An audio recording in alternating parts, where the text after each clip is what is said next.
Hidup ini adalah kesempatan.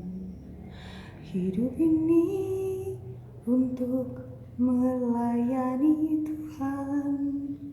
Jangan sia-siakan waktu yang Tuhan beri. Hidup ini harus jadi berkat.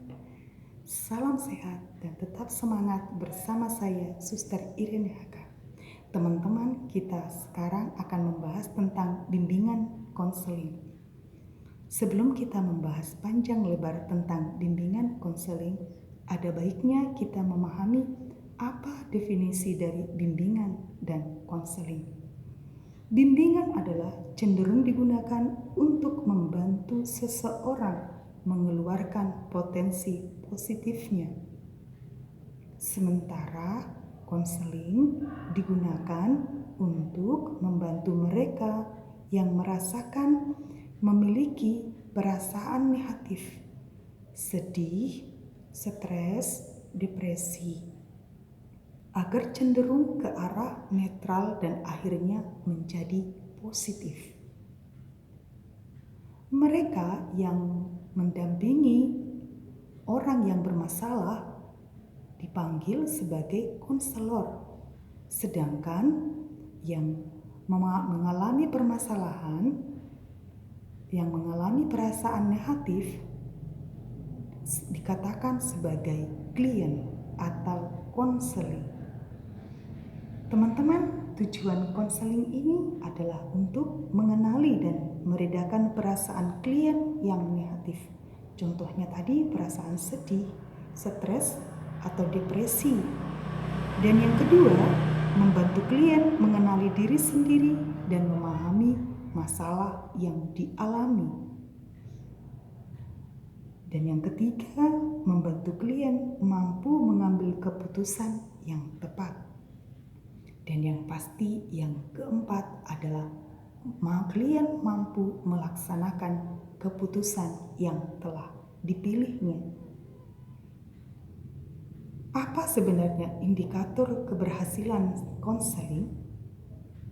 Yaitu satu, ada interaksi dua arah antara konselor dan konseling. Dan yang kedua, ada empati. Di sini konselor harus memiliki empati. Kalau kliennya menangis, konselor harus mampu mengalami rasa yang dialami oleh kliennya, bukan karena kasihan, tetapi sama-sama merasakan apa yang dialami oleh klien. Dan di sini adalah terjadi persahabatan yang akrab tetapi profesional. Maksudnya profesional, konselor tidak boleh memanfaatkan dari segi negatif oleh klien. Contohnya, dia tidak bisa menekan klien atau meminta yang aneh-aneh dari klien, memanfaatkan kelemahannya. Tetapi konselor itu harus profesional.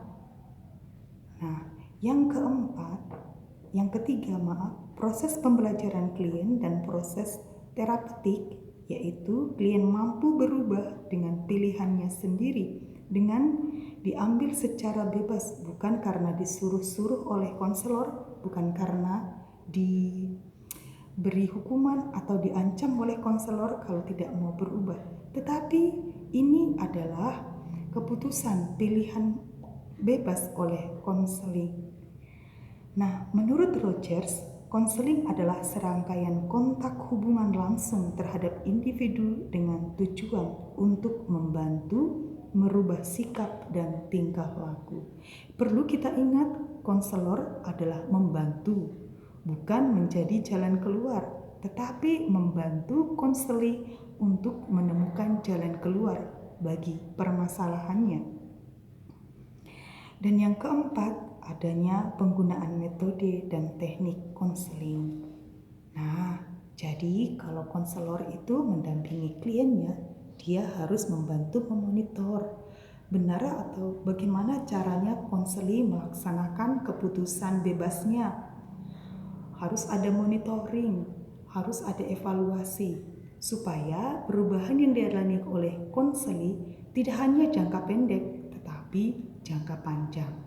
Contohnya anak-anak yang kurang perhatian di rumah. Kecenderungannya orang tuanya sering pergi bekerja dan alasan pasti mencari uang untuk biaya anak-anak. Di sini anak-anak harus diberi pemahaman supaya anak-anak memahami situasi yang dialaminya dan akhirnya anak-anak diberikan kesempatan untuk bagaimana caranya mengisi kekosongannya karena tidak bertemu dengan orang tua, tentunya ke arah yang positif, dan si anak diberikan kebebasan untuk memilih arah yang positif untuk mengembangkan kepribadiannya. Nah, di sini teman-teman, kalau konselor mampu mendampingi anak tersebut, itulah upah dari konselor, yaitu kebahagiaan bersama mereka yang mengalami kesedihan kembali ke diri yang netral dan akhirnya menjadi positif, yaitu gembira kembali. Seperti itulah Tuhan Yesus mendampingi kita, mendampingi pada zaman Tuhan Yesus banyak orang yang terselamatkan. Nah, ini ada kutipan dari kitab suci seperti Yesus memanggil Matius. Aku datang bukan untuk memanggil orang benar, tetapi orang berdosa supaya mereka bertobat. Maka dari itu teman-teman, mari kita senantiasa mengasah hati untuk mampu berempati dengan sesama, agar kita menjadi pendengar yang baik dan juga menjadi sahabat bagi mereka yang membutuhkan pertolongan. Salam sehat dan tetap semangat bersama saya. Tuhan memberkati. Amin.